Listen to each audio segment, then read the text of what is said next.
Bonjour à tous, on se retrouve aujourd'hui pour parler d'un sujet pour lequel j'avais déjà fait une flashcard il y a plusieurs années de cela. Voilà, parce que j'avais pas trop le temps, je faisais des petits posts communautaires, mais c'est pas forcément ce qu'il y a de plus efficace pour faire passer une information. Des fois, on a besoin de détailler un petit peu plus, et j'avais envie qu'on parle de certains sujets que j'aime bien. Euh, quel, quel est le rapport entre le monde qui est à l'intérieur de nous et le monde qui est à l'extérieur de nous? Eh bien, selon Grigory Grabovoy, il y a une relation directe. Donc l'auteur va énoncer un principe fondamental dans son enseignement, c'est que l'homme est à la fois le monde extérieur et le monde intérieur. Donc tous les objets qui nous entourent sont une portion de notre conscience, etc., etc. Donc nos affaires, notre environnement, tout reflète ce que nous sommes à l'intérieur.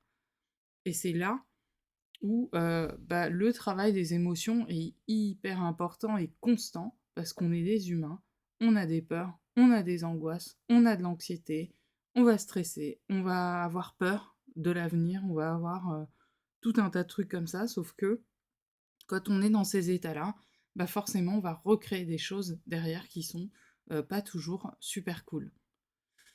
Contrairement aux autres êtres créés, chez qui l'information du monde intérieur et extérieur diffère, par exemple l'aigle ou le monde intérieur est moins réalisé que le monde extérieur, chez l'homme, par contre, ces deux mondes portent exactement la même information de manière simultanée. Donc là, vous voyez, pour illustrer la question, vous voyez sur l'image deux hommes. Un homme qui subit en fait ses peurs, et son état intérieur en fait qui détériore finalement son environnement, la course du temps, la finitude, le manque, les peurs, l'anxiété, etc. Et de l'autre côté, un homme qui a atteint une forme de joie, une forme même de joie de l'illumination, et qui a réussi à créer autour de lui un environnement euh, beaucoup plus prospère, périn et infini, abondant, et où il n'y a pas de problème concrètement. Et ça, c'est notre travail de conscience, si vous voulez, et de structuration de conscience qu'on va faire en travaillant, en pratiquant le contrôle, qui va nous changer. Et j'ai en mémoire un verset du Coran qui est très significatif à ce sujet et qui touche à la conscience collective, disant une chose de cet ordre-là: Dieu ne change pas un peuple tant qu'il ne change pas à l'intérieur de lui-même. Je trouve qu'il y a une mise en abîme d'informations assez importante dans cette citation.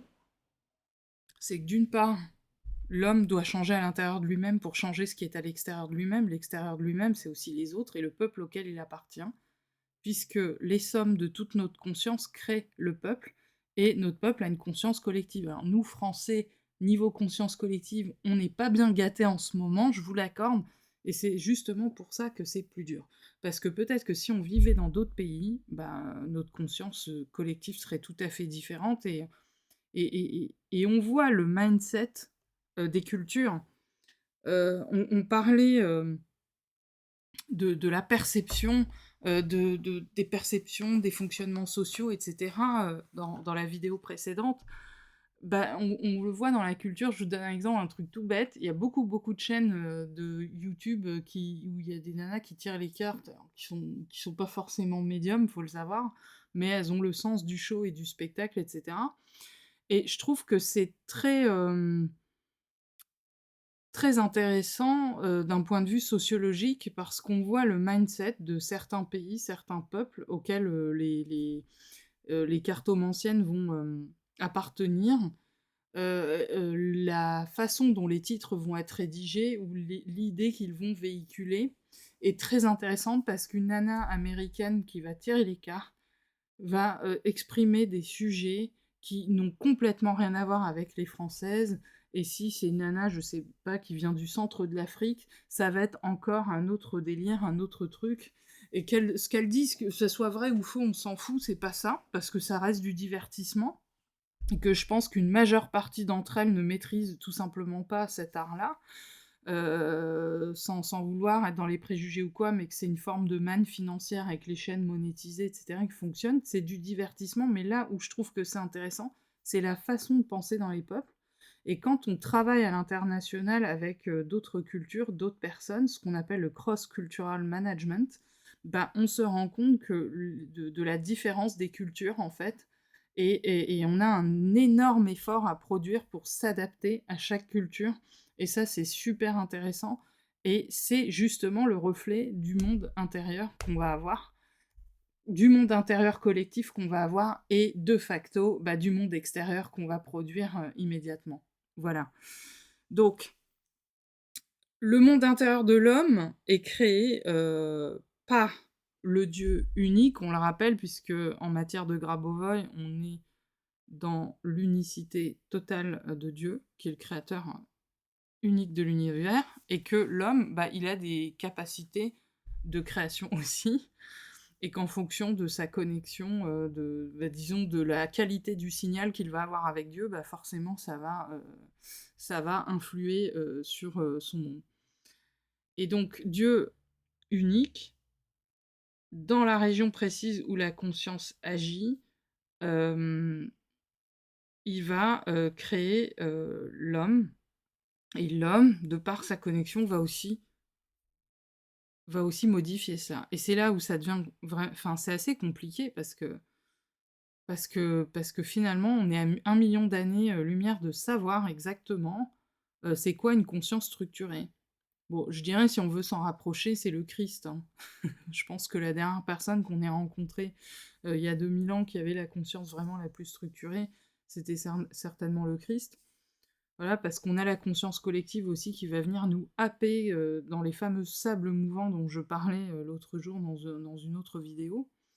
Et donc la quête du point d'ancrage de notre monde intérieur finalement s'inscrit dans cette dynamique même de la conscience, et que chaque découverte faite dans ce monde intérieur, ou structuration de conscience qui se fait progressivement, rend notre conscience donc toujours plus dynamique, et provoque forcément l'expansion de ce monde. Et oui, parce que le monde intérieur de l'homme se forme par l'interaction de différents fragments de l'âme de Dieu, et en réalité, donc c'est l'âme qui illumine le corps de l'intérieur en permanence, constituant la source de ce monde intime, et à la fois pas intime, parce que voilà. Donc il faut savoir qu'il y a un lien absolument indissociable entre l'intérieur et l'extérieur. Parce que le monde extérieur qui entoure l'homme et son monde intérieur qui sont intimement liés par la compréhension de l'infini, la réalité physique extérieure que nous percevons est en fait le reflet des processus intérieurs de la conscience. Donc l'auteur, il explique que la vérité sur le salut réside en chacun de nous finalement. Ça veut dire que si on fait tous notre effort d'un point de vue individuel, bah, ça va rejaillir sur le plan collectif, et plus on va être nombreux à penser les mêmes choses, et plus on va créer cette nouvelle réalité qui est infinie et abondante et prospère, etc. Alors, une petite citation: le salut extérieur est en fait un salut intérieur. Et c'est là que faut qu'on puisse trouver la paix nous-mêmes, et ça peut fluctuer. Moi, ça fluctue. Il y a des moments, je suis dans l'extase, et le lendemain, je vais être pas bien, je vais déprimer, etc. Et bah voilà, tout ça, la somme de tout ça, ça crée le monde extérieur. Et pour les personnes qui ont déménagé grâce au pilotage, par exemple, et ce qui est aussi mon cas, j'ai pris conscience, mais j'en aurais pas pris conscience avant, que le changement d'environnement était lié à mon changement de conscience, tout simplement. Voilà. Et que bah, trouver un habitat harmonieux et plus agréable à vivre, etc., bah, c'est une façon, c'est parce qu'on a changé notre propre conscience. Et qu'en changeant notre conscience, eh ben, on a réactivé un mécanisme qui a recréé notre réalité extérieure. Et à un moment, j'hésitais à repartir dans ma ville d'origine, ma ville natale, et puis j'ai fait un rêve qui me montrait qu'il fallait surtout pas y retourner. Donc, je vais pas rentrer dans les détails. Je pense que ce rêve avait raison, était véridique, parce que Bah, l'idée, c'est que pour moi, c'est très dur de me détacher de ma région d'origine, j'ai envie de vous dire, et que je suis très très ancrée, très attachée à mes racines normandes, etc. Et que je me disais que ce serait mieux de vivre peut-être pour moins cher, etc., d'être tranquille, parce qu'on a quand même une très très bonne qualité de vie chez moi. On a la mer pas très loin, il y a quelque chose d'agréable, sauf qu'en fait, à ce moment-là, ça n'appartenait pas à ma mission de vie. C'est-à-dire qu'il y a des missions de vie que je dois exécuter, que je dois réaliser. Mon âme donc me demande de réaliser un certain nombre de tâches que je ne pourrais absolument pas réaliser là-bas. Peut-être que pour plus tard, je pourrais y retourner, mais que dans l'immédiat, c'était pas possible, et que donc il fallait accepter cette nouvelle réalité et rester dedans et faire au mieux avec.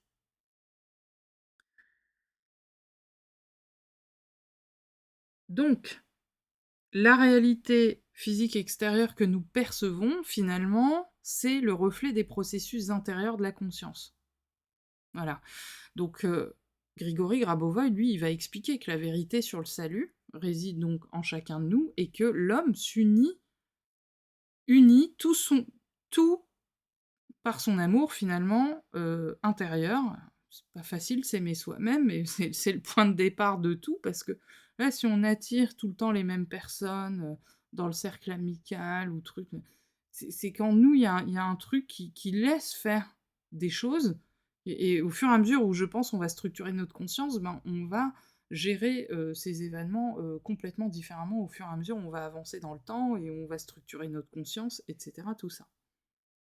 Donc, ce qu'il dit aussi, c'est que l'harmonisation de toute situation, finalement, commence toujours par le monde spirituel intérieur, dans un premier temps, avant de se manifester instantanément dans le monde physique qui est extérieur. Et donc, de par le monde intérieur, alors je sais pas, c'est le monde des rêves, la 5D, moi ce que je vis énormément, il y a un écart immense entre ce que je vis dans la 5D et ce que je vis dans le monde physique, mais parce que c'est c'est le temps que ça rentre dans la matière, et c'est surtout que ça permet de percevoir des possibilités parfois qu'on n'oserait même pas imaginer, et qui servent ensuite de support et de base de contrôle. Pour ça, je vous invite à repartir sur la vidéo qui parle de la clairvoyance. C'est un sujet que j'ai pas évoqué, mais des fois on perçoit des événements ou des choses qui servent ensuite de support pour faire les contrôles.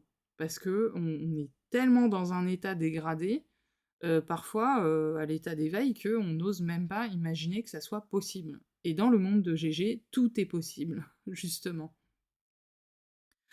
Alors, on va avoir aussi la division conditionnelle de la conscience pour le pilotage, c'est-à-dire que pour gérer la réalité et accomplir des actes tels que la résurrection ou la guérison, GG, il propose une technologie où l'on déconcentre finalement la conscience en la divisant conditionnellement en deux parties, intérieure et extérieure. Bon, c'est compliqué comme ça, mais voilà. Pour ça, je vous invite à suivre les cours. Il y a des cours académiques qui sont donnés un petit peu partout. Et vous avez le cours d'Evgenia qui est très abordable le dimanche pour les petits porte-monnaies et pour ceux qui sont disponibles le dimanche, où vous apprenez toutes ces techniques-là. Alors, la partie intérieure de la conscience correspond au milieu environnant perçu par les organes physiques, c'est-à-dire la réalité physique matérielle.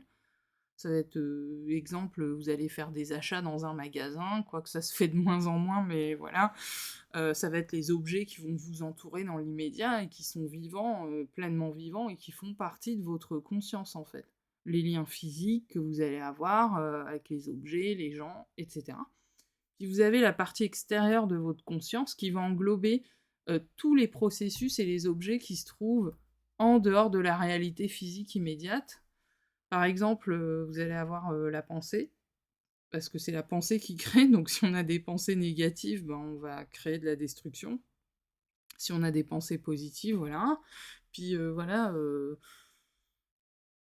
peu importe quoi, enfin voilà, après, moi ça me fait penser à des gens qui critiquent des trucs alors qu'ils sont même pas à la place des gens pour comprendre ce qui se passe, et qui sont dans un mode de pensée tellement limité Voilà, et le but, c'est de sortir de cette limitation et de comprendre tout ce qui peut interagir, voilà.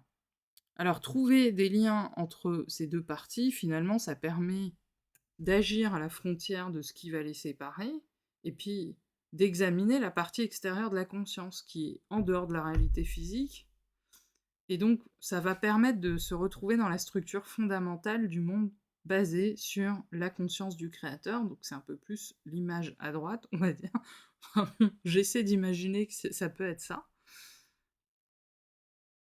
Alors, on va voir le mécanisme de contrôle unifié, qui va être le pilotage, donc le pilotage que vous connaissez par divers exemples, mais le pilotage sonore dans le domaine dans lequel je me suis particulièrement spécialisée. Et pour que l'homme puisse influencer efficacement l'environnement extérieur, il doit faire du monde extérieur et de sa propre conscience une seule entité indissociable. C'est-à-dire un système de perception qui va être plutôt homogène. Donc moi, si je dois considérer que le monde extérieur, c'est aussi ce qui se passe beaucoup dans la 5D, et que je trouve qu'il y a un écart, enfin ça dépend des jours, hein, mais le fait que ça rejoigne tout doucement la matière, bah, c'est une manière d'homogénéiser en fait tout cela. Et donc lorsque cette perception unifiée est atteinte, bah, c'est qu'on observe les résultats dans la matière, tout simplement, quoi. Et l'influence devient finalement extrêmement simple. Une seule action de la conscience suffit pour influer sur n'importe quelle structure de l'environnement de manière positive sans détruire. C'est-à-dire qu'on va plus tuer d'animaux pour les manger ou les exploiter, il y aura plus d'accidents de voitures ou d'avions, il y aura plus de guerre, voilà, tout ce qui... Enfin, voilà... mettez en commentaire tous les exemples de destruction qui peuvent exister et qui à terme n'existeront tout simplement plus, et on se rappellera même plus que ça aura existé. Voilà, tout simplement. Alors le corps physique humain, lui, il joue un rôle euh, de centre de contrôle majeur de tous les processus externes et internes. Et ça, c'est vraiment une spécificité du corps humain, de l'être humain et de son corps physique qui est comme une espèce de machine miraculeuse super sophistiquée qui a plein de petits boutons et de leviers d'action euh, pour pouvoir contrôler ces processus à la fois internes et externes. Donc je sais pas, j'ai un exemple, on a un problème, comme moi j'ai des problèmes de dos depuis très longtemps, bah, en agissant là-dessus, bah, je vais agir aussi sur mon monde extérieur et ainsi de suite. Donc, ce qui se passe, c'est que l'interaction entre le monde extérieur et intérieur va s'opérer à l'intérieur même du corps. Voilà. Et donc, l'interaction agit à la fois comme un centre de contrôle, de sources d'information et de lieux où où l'ensemble des objectifs de Dieu, de l'homme et du monde vont se réaliser. Voilà. Donc, quelles sont les conséquences de ce développement intérieur que nous tentons de faire ensemble depuis déjà plusieurs années?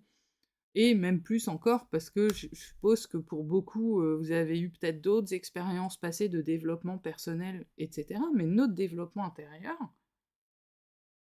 bah, c'est quoi les conséquences en gros? Quels événements on va pouvoir modifier en faisant ça? Bah, c'est que les événements du monde intérieur de l'homme changent selon le principe de l'éloignement de la source de la formation des événements. Et donc, lorsque l'environnement extérieur et l'environnement intérieur local sont pleinement intégrés, bah, l'homme il peut voir le processus même de l'existence de Dieu en tant qu'être humain, ouais, parce que c'est possible de rencontrer Dieu, enfin voilà.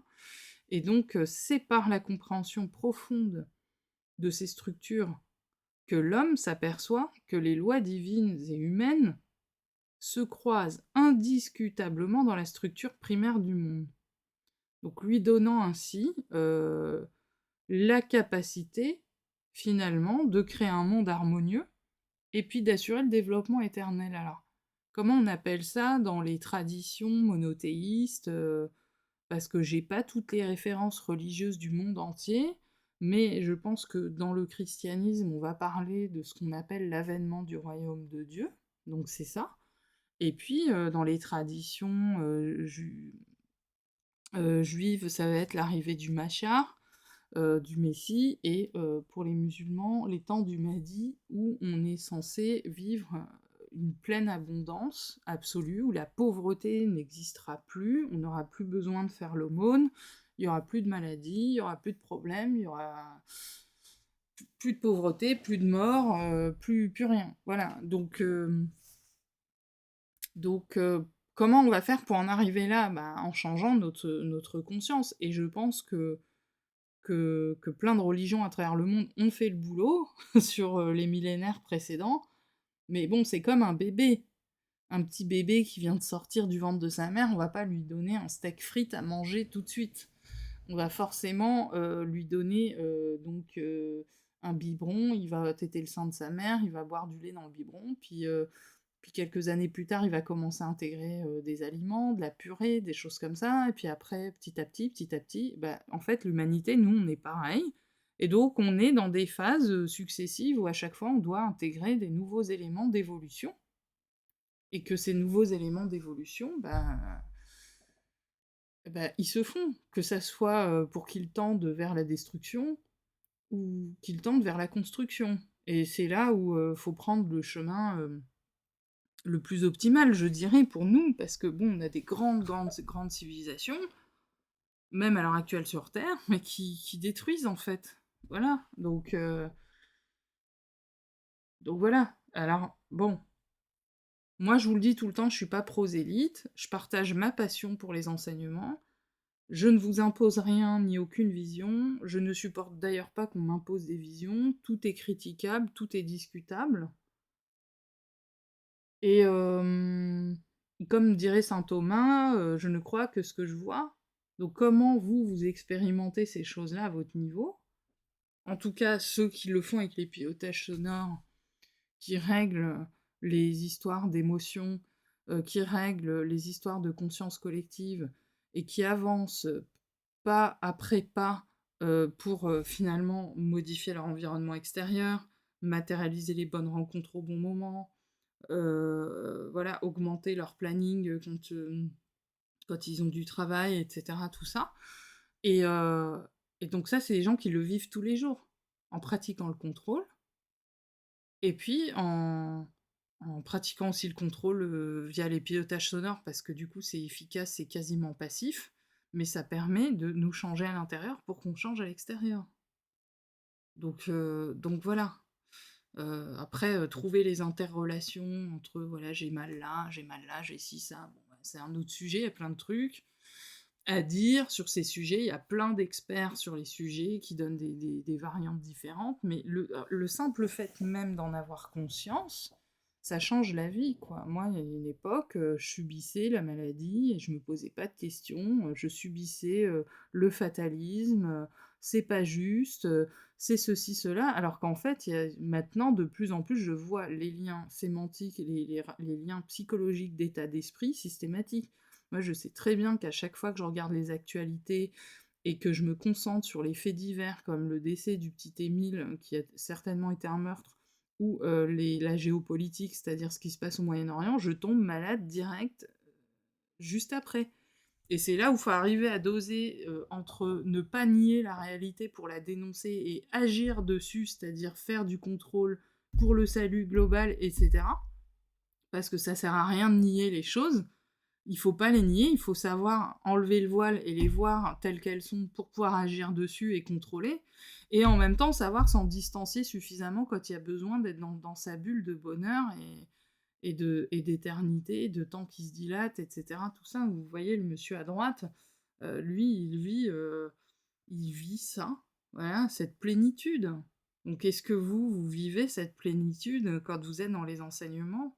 Moi, quand je suis dedans, oui, je la vis, mais si je regarde LCI et BFM et Trucmuche et machin, et les râleurs de lanceurs d'alerte qui ont raison de lancer des alertes, mais en même temps, à un moment, ça plombe, ça déprime, quoi. Et puis sans compter les gens là-dedans qui fument vraiment des pétards, qui s'imaginent que Trump, c'est leur sauveur. Alors que le mec, il est plongé jusqu'au cou dans le système, quoi. Il a même la tête sous l'eau. Il est complètement manipulé et dirigé par d'autres personnes. Et on a encore des gens qui font des lives de plusieurs heures et tout pour expliquer que ce mec, il est là pour les sauver. Mais arrêtez, allez voir un médecin, allez voir un psychiatre, s'il vous plaît. Arrêtez de délirer, quoi. Parce que c'est ces mêmes personnes-là qui nous plombent encore plus, qui vivent dans la négativité, la critique en permanence, et qui nous plombent en fait donc cet état d'esprit qui nous permet d'améliorer nos conditions de vie aussi. Ouais, je vais vous dire, des fois quand je regarde des reportages qui sont en rapport avec les affaires pédocriminelles, par exemple, parce que c'est des sujets sur lesquels il faut s'informer, et c'est des sujets sur lesquels j'ai composé une musique très compliquée qui m'a pris des mois, et ça m'a fait vraiment souffrir de la composer, cette musique, je vous assure. Et franchement, il faut savoir ces choses parce que sans ça, sans ces reportages, on saurait même pas que ça existe. Enfin, moi, personnellement, je saurais même pas que ça existe tellement c'est sordide. Et en même temps, c'est des réalités dont il faut prendre connaissance aussi pour savoir éviter les situations très banales dans lesquelles ces problèmes peuvent survenir.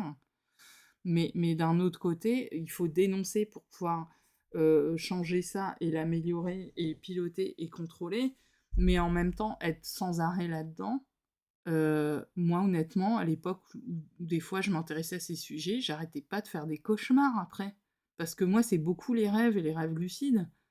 Et je sais que mon état de conscience était tellement tombé bas en vibration que j'en faisais des cauchemars, alors qu'à la base, je fais très très rarement des cauchemars, mais très honnêtement, moi, ma vie onirique, c'est le paradis, quoi, en comparaison de ma vie réelle, très honnêtement. Donc c'est bien la preuve qu'il y a un truc qui va pas là-dedans.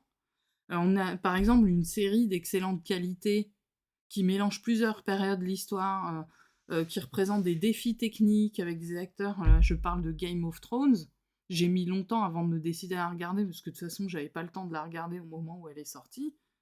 Mais quand je l'ai regardée, alors c'est super intéressant à analyser, mais pareil, ça me mettait dans des états où je faisais des cauchemars.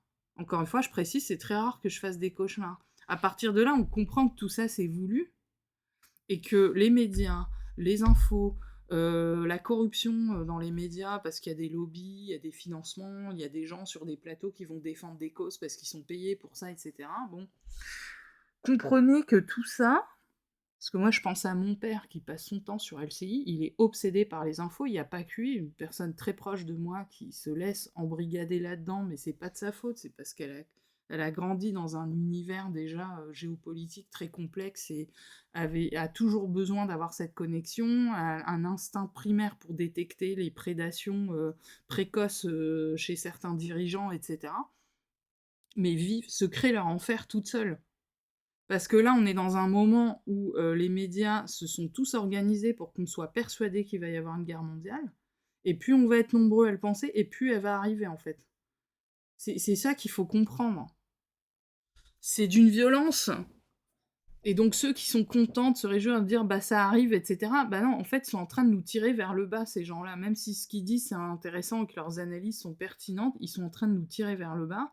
Et le but, c'est justement qu'on soit un maximum de millions, de milliards de personnes à penser ces choses-là pour que ça arrive finalement. Parce que si vous êtes, je sais pas, en Papouasie, au fin fond, sur une île déserte dans le monde, isolée du monde extérieur, vous verrez qu'il se passera pas ça, hein. Que si vous vivez dans cet endroit-là, bah, vous subirez une autre réalité qui est celle de votre conscience à l'état où elle est à ce moment-là, et voilà, et c'est tout. Et donc je dis, il faut pas nier, moi je me tiens au courant des actualités quotidiennement, je me tiens au courant des actualités géopolitiques, parce que même en matière de finances internationales, bah, c'est imparable. Sauf qu'en fait, il y a un moment, il faut savoir doser entre ce qu'on prend pas, et surtout avoir la lucidité. Alors ça, parler de l'intuition, de la clairvoyance, on parle de l'affaire Epstein, bah, j'ai souvent des intuitions fulgurantes qui me traversent la tête. Là, par exemple, ils viennent de découvrir une lettre soi-disant où il avait l'intention de se suicider. Que nenni. Moi, j'ai une idée qui me traverse la tête, je le dis comme ça, je prends le risque, je peux me tromper. Pour moi, c'était une construction pour faire croire qu'il avait l'intention de le faire. Il l'a pas fait du tout. Moi, je pense que ce mec, enfin, l'intuition que j'ai eue, en tout cas, en écoutant, je sais plus, c'était une radio, une télé, canadienne. Moi, l'intuition fulgurante que j'ai eue, c'était une construction pour faire croire plus tard qu'il avait bien l'intention de se suicider, pour que ça reste cohérent par rapport au narratif, mais ce mec-là, non seulement il ne s'est pas suicidé, puis il y a de fortes probabilités qu'on ait exécuté quelqu'un d'autre à sa place, et qu'il ait été exfiltré par le Mossad, et qu'ils sont en train de vivre sa best life autre part. Voilà, c'est tout. Qu'est-ce que vous voulez que je vous dise? Vous êtes d'accord ou pas d'accord? J'en sais rien. Voilà, moi je cherche des faits, je cherche à être rationnel, peut-être qu'on va savoir la vérité, peut-être qu'on va pas le savoir. Mais le fait que ce qui est caché soit mis en lumière, parce qu'on a une séquence de Grabovoi qui permet de faire ça, et ça fonctionne sur plein de situations. Ce qui est caché est mis en lumière parce que il y a une raison, c'est que peut-être à l'avenir, les parents vont être plus prudents, parce qu'il y a des filles qui font du mannequinat et tout. Moi, j'ai pas eu besoin de voir les trucs de l'affaire Epstein et tout pour savoir que si j'ai une fille, je voudrais jamais qu'elle fasse du mannequinat, mais jamais de la vie, quoi. Ça, je le savais déjà avant. Moi, j'avais des parents qui étaient extrêmement prudents, ils nous interdisaient presque tout et tout, parce que finalement, je réalise en étudiant ces histoires de pédocriminalité et tout, qu'en fait, il y a les réseaux, mais il y a des situations extrêmement banales, mais vraiment anodines et extrêmement banales qui font que ces problèmes surviennent. Et c'en est terrifiant tellement c'est banal. Ça peut être le voisin, le frère d'une copine chez qui on va, etc. Moi, quand j'étais petite, on avait le droit de mettre les pieds nulle part. Et vice-versa. Voilà, maintenant, c'était frustrant, hein, de vivre comme ça, tout était interdit, pas de fête d'anniversaire, truc. Mais en fait, mes parents, ils avaient raison parce que c'était trop compliqué d'éviter ces risques. Ils travaillaient à deux, très dur, etc. On peut pas surveiller. Moi, l'autre jour, j'ai vu une histoire d'une gamine de 15 ans qui était séropositive au sida, parce qu'elle tombait malade tout le temps, elle s'occupait de ses petits frères et tout. Le père était tout le temps en déplacement parce qu'il était chauffeur routier, et c'est un métier où les papas sont jamais là, en fait. Voilà, donc pauvre famille. Et la maman travaillait sur les marchés. Et la grande sœur, bah, prenait le relais pour s'occuper des plus jeunes. Bon, c'est comme ça dans la plupart de familles. Moi, c'était mon cas, mais les parents étaient quand même présents, mais ils se relayaient comme ils pouvaient. Sinon, c'était la nounou. Mais le danger, il existe absolument partout. Mais il y a un truc qui est sûr, c'est que mes parents savaient comment éviter les situations qui auraient pu poser problème. Et donc, pour en revenir à cette maman, qui a dénoncé ça, qu'est-ce qui s'est passé? C'est que pendant qu'elle travaillait, pendant que son mari n'était pas là et qu'il travaillait pour nourrir la famille, quand il partait avec son camion, bah je sais pas ce qui s'est passé, mais la petite fille, la très jeune fille, s'est retrouvée dans les griffes d'un voisin qui était justement atteint de cette infection, et qui en plus l'a fait tourner avec tous ses copains. Donc, je suis désolée, c'est sordide, c'est une création de réalité extérieure, encore une fois, mais peut-être que les parents, s'ils avaient été hyper conscients comme les miens, ça serait jamais arrivé, en fait. Donc vous voyez, c'est des situations tellement banales, et voilà, il faut partir du principe qu'on a confiance en personne, même pas dans les membres de sa famille, quoi. Même pas. Moi, j'ai un copain, quand sa fille est venue au monde, il y a un oncle qui a voulu commencer à changer ses couches, il a dit: «Non, tu dégages de là.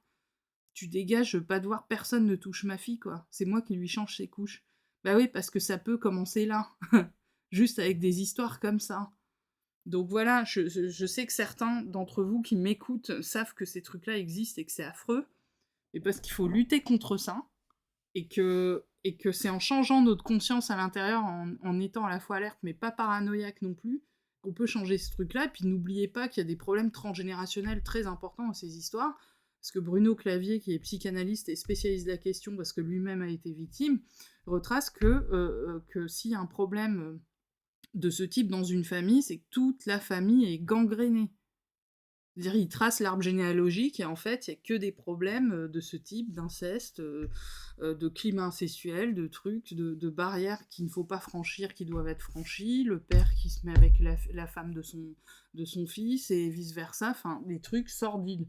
Voilà. Et il y a des sociétés, il y a des cultures où ces trucs-là n'existent pas parce qu'elles sont interdites dans les règles morales et religieuses, etc. Et puis il y a d'autres endroits où c'est open bar, où on s'en fiche, et c'est pas grave de sortir avec les potes, les ex de ses copines, etc. Tout ça.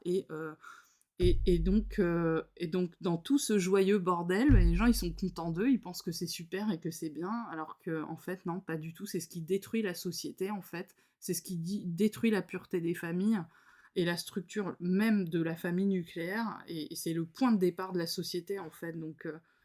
Donc réveillez-vous, mais en même temps, créez une nouvelle réalité. Voilà, c'est tout ce que je peux vous dire là-dessus aujourd'hui.